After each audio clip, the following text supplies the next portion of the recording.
Zainab at Ray Parks, balik LDR na.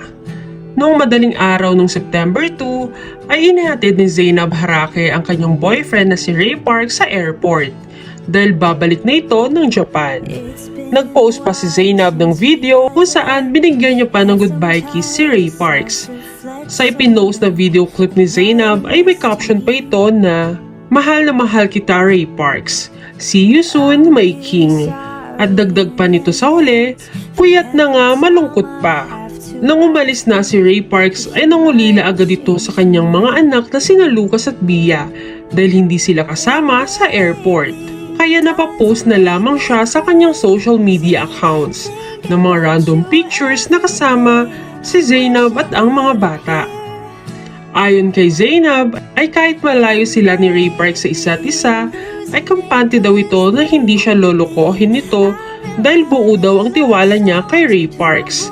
Dahil sa pagmamahal pa lang ni Ray sa mga bata ay ibang level na at talagang daddy figure talaga. Kaya kailanman ay never daw niyang naisip na lolokohin siya ni Ray Parks. Ngayong LDR na sina Zainab at Ray Parks ay focus na ulit sila sa kanya-kanya nilang trabaho.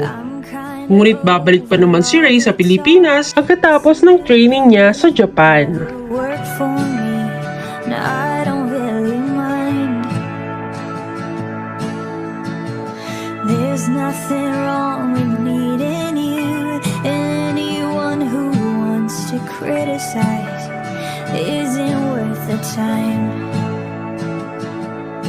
But baby, it doesn't make me crazy thinking about you every day, wishing you'd appear.